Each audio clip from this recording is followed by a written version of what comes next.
¡Hombre! Tu cerebro está desquiciado. Tienes alucinaciones.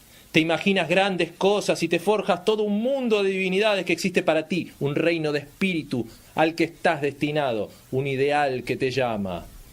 Tienes la idea fija. ¿A qué se llama, en efecto, una idea fija? A una idea a la que está sometido el hombre. Si se reconoce tal idea como una locura, se encerrará a su esclavo en un manicomio. Pero, ¿qué son la verdad religiosa de la que no puede dudarse, la majestad, la del pueblo, por ejemplo, que no puede atacarse, se cometería entonces un delito de lesa majestad, la virtud a la que el censor de la moralidad no tolera el menor ataque? ¿No son otras tantas ideas obsesivas? ¿Y qué es, por ejemplo, ese loco palabrerío que llena la mayor parte de nuestros periódicos, sino el lenguaje de locos, a quienes hechiza una idea obsesiva de legalidad, de moralidad, de cristianismo, etcétera? Locos que no parecen estar libres más que por el tamaño del patio en que tienen sus recreos. Que se intente convencer a tal loco acerca de su manía, e inmediatamente habrá que protegerse el espinazo contra su maldad. Roban primero las armas, roban la libertad de palabra y luego se arrojan sobre nosotros con las uñas. Cada día muestra mejor la cobardía y la rabia de esos maniáticos y el pueblo imbécil les regala sus aplausos. Que un pobre loco alimente en su celda la ilusión de que es Dios Padre, el emperador del Japón o el Espíritu Santo. O un buen burgués se imagine que está llamado por su destino a ser buen cristiano, fiel protestante, ciudadano leal, hombre virtuoso. Es exactamente la misma idea fija. El que no se ha arriesgado jamás a no ser ni buen cristiano, ni fiel protestante, ni ciudadano leal, ni hombre virtuoso, está atrapado y confundido en la fe, en la virtud, etc. Así como los escolásticos no filosofaban más que dentro de los límites de la fe de la Iglesia, y el Papa Benedicto XIV escribió voluminosos tomos dentro de los límites de la superstición papista, sin que la menor duda desflorase su creencia, así también los escritores amontonan volúmenes sobre volúmenes tratando del Estado, sin poner jamás en tela de juicio la idea fija del Estado.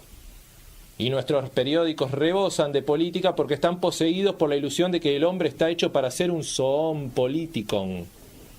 Y los súbditos vegetan en su servidumbre, las personas virtuosas en la virtud, los liberales en la humanidad, sin atacar jamás su idea obsesiva con el escalpelo de la crítica.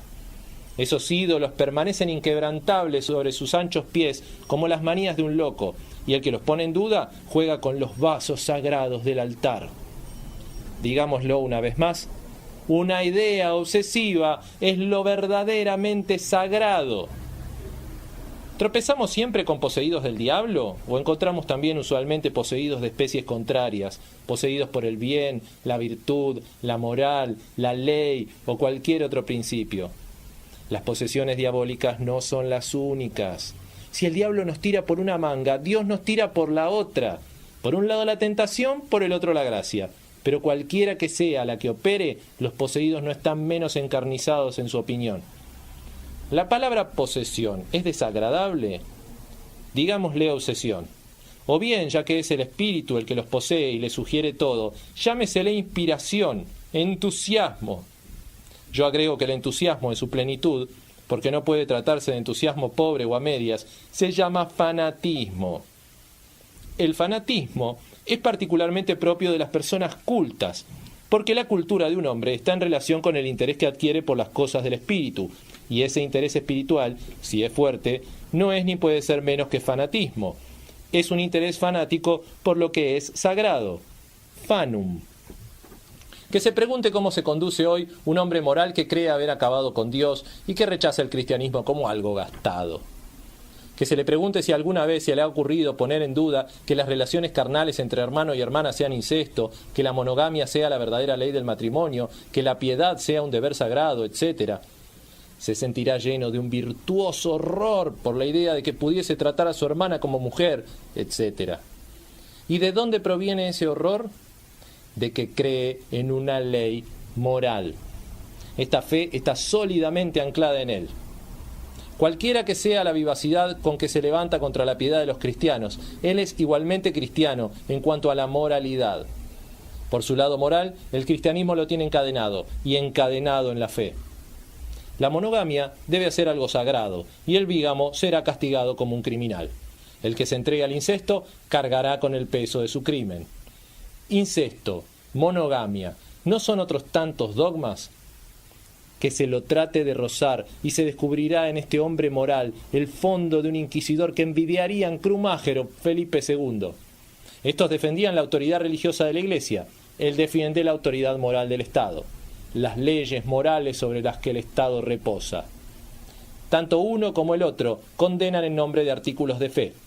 A cualquiera que actúe de modo perjudicial para la fe que ellos defienden, se le aplicará la deshonra debida a su crimen y se le enviará a pudrirse en una casa de corrección en el fondo de un calabozo. La creencia moral no es menos fanática que la religiosa. ¿Y se llama libertad de conciencia que un hermano y una hermana sean arrojados a una prisión en nombre de un principio que su conciencia había rechazado?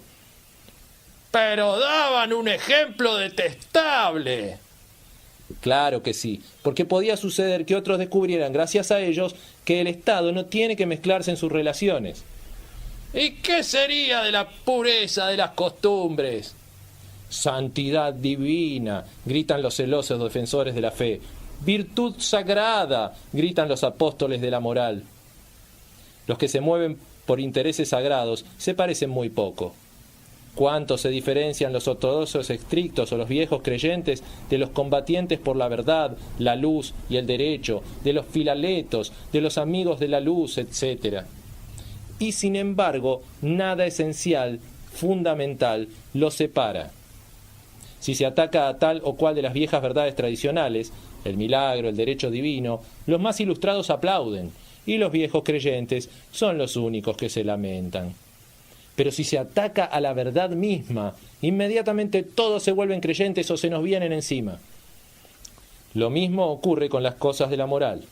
Los creyentes son intolerantes. Los cerebros ilustrados se precian de ser más laxos. Pero si a alguno se le ocurre tocar a la moral misma, todos hacen inmediatamente causa común contra él. Verdad, moral, derecho, son y deben permanecer sagrados. Lo que se halla de censurable en el cristianismo solo puede haberse introducido en él equívocamente, y no es cristianismo, dicen los más liberales. El cristianismo debe quedar por encima de toda discusión, es la base inmutable que nadie puede conmover. El herético contra la creencia pura no está ya expuesto, es cierto, a la persecución de otros tiempos, pero ésta se ha vuelto contra el herético que roza la moral pura. Desde hace un siglo, la piedad ha sufrido tantos asaltos, ha oído tan a menudo reprochar a su esencia sobrehumana el ser simplemente inhumana, que no dan tentaciones de atacarla. Y sin embargo, si se han presentado adversarios para combatirla, fue casi siempre en nombre de la moral misma, para destronar al Ser Supremo. Así, Proudhon no duda en decir: «Los hombres están destinados a vivir sin religión, pero la moral es eterna y absoluta». Si mostramos que la religión está lejos de ser mortalmente herida, en tanto que se limiten a criticar su esencia sobrenatural y que ella apela en última instancia al espíritu, porque Dios es el espíritu, habremos hecho ver lo suficiente su acuerdo final con la moralidad para que no sea permitido dejarles en su interminable discusión. Ya se hable de la religión o de la moral, se trata siempre de un ser supremo. Que este ser supremo sea sobrehumano u humano, poco me importa. Es, en todo caso, un ser superior a mí, un supermío. Ya se trate la esencia humana o el hombre, no habrá hecho más que dejar la piel de reptil de la vieja religión para revestir una nueva piel religiosa.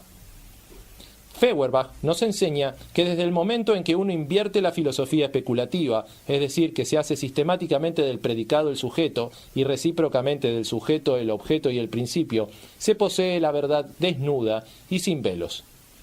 Sin duda, abandonando así el punto de vista estrecho de la religión, abandonamos al Dios que en este punto de vista es sujeto. Pero no hacemos más que trocarlo por la otra faz del punto de vista religioso, lo moral. No decimos ya, por ejemplo, Dios es el amor, pero sí que el amor es divino. E incluso si reemplazamos el predicado divino por su equivalente sagrado, permanecemos siempre en el punto de partida. No hemos dado ni un paso.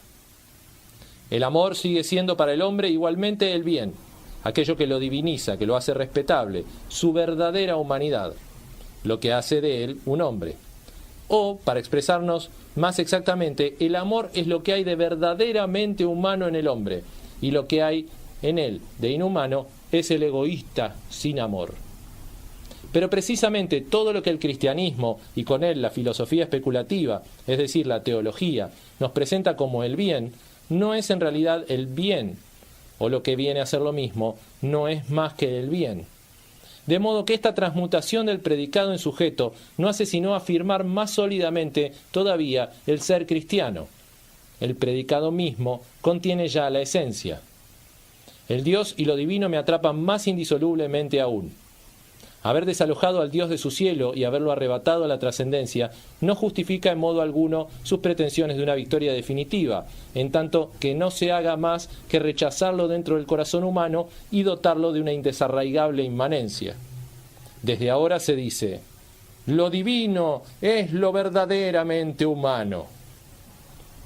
Quienes rehúsan ver en el cristianismo el fundamento del Estado y que se sublevan contra toda fórmula tal como Estado cristiano, cristianismo de Estado, etc., no se cansan de repetir que la moralidad es la base de la vida social y del Estado.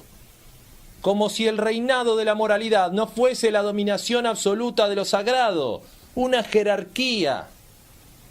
Respecto de esto, puede recordarse el intento de explicación que se quiso oponer a la antigua doctrina de los teólogos. Según estos últimos, bastaría con la fe para aprender las verdades religiosas. Dios se revelaría solo a los creyentes, lo que es lo mismo que decir que solo el corazón, el sentimiento y la fantasía devota son religiosos. A esta afirmación se le respondió que la inteligencia natural, la razón humana, son igualmente aptas para conocer a Dios. Extraña pretensión de la razón, dicho sea de paso, el querer rivalizar en fantasía con la fantasía misma. En este sentido escribió Reimarus sus principales verdades de la religión natural. Consideró al hombre, en su totalidad, tendiendo a la religión por todas sus facultades. Corazón, sentimiento, inteligencia, razón, sentir, saber, querer, todo en el hombre le pareció religioso. Hegel mostró bien que incluso la filosofía es religiosa. ¿Y no se adorna todo hoy en día con el nombre de religión? La religión del amor, la religión de la libertad, la religión política, en resumen, todo entusiasmo. Y así es, de hecho. Hoy todavía utilizamos esta palabra de origen latino, religión, que por su etimología expresa la idea de lazo. Y atados estamos, en efecto, y así permaneceremos en tanto que estemos impregnados de religión. ¿Pero el espíritu también está atado? Al contrario, el espíritu es libre, es el único dueño, no es nuestro espíritu, es el espíritu absoluto. Así, la verdadera traducción afirmativa de la palabra religión sería la libertad espiritual. Aquel cuyo espíritu es libre es por eso mismo religioso, como el que da rienda suelta a sus apetitos es sensual. Al primero lo ata el espíritu, al segundo la carne. Enlace, dependencia, religio, eso es la religión con respecto a mí. Yo estoy ligado. Libertad, esa es la religión con respecto al espíritu. Él es libre, goza de la libertad espiritual. ¿Cuántos conocen, por haberlo sufrido, el mal que puede hacernos el abandonarnos a nuestros sentidos, a nuestras pasiones? Pero lo que no se quiere ver es que el espíritu puro, la radiante espiritualidad, el entusiasmo por los ideales, pueden hundirnos en una angustia mayor que lo haría la más negra maldad.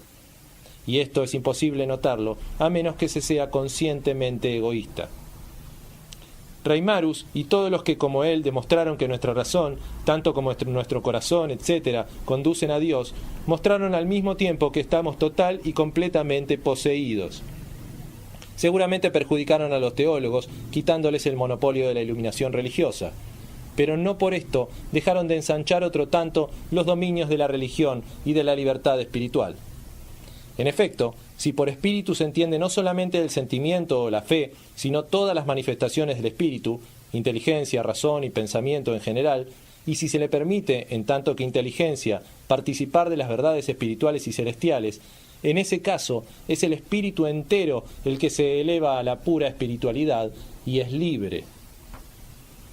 Partiendo de estas premisas, la moralidad estaba autorizada a enfrentarse absolutamente con la piedad. Esta oposición nació, revolucionariamente, bajo la forma de un odio ardiente contra todo lo que pareciera un mandato, orden, decreto, etc., y contra la odiada persona del Señor absoluto. Se afirmó luego como doctrina y encontró primero su forma en el liberalismo, del que la burguesía constitucional es la primera expresión histórica, y eclipsó a las potencias religiosas propiamente dichas. Al no derivar ya la moralidad simplemente de la piedad, sino teniendo sus raíces propias, el principio de la moral no se deriva de los mandamientos divinos, sino de las leyes de la razón. Para que aquellos mandamientos mantengan su validez, se necesita primero que su valor haya sido comprobado por la razón y que sea apoyado por ella. Las leyes de la razón son la expresión del hombre mismo, para que el hombre sea racional y la esencia del hombre implique necesariamente esas leyes. Piedad y moralidad difieren en que la primera reconoce a Dios y la segunda al hombre por legisladores.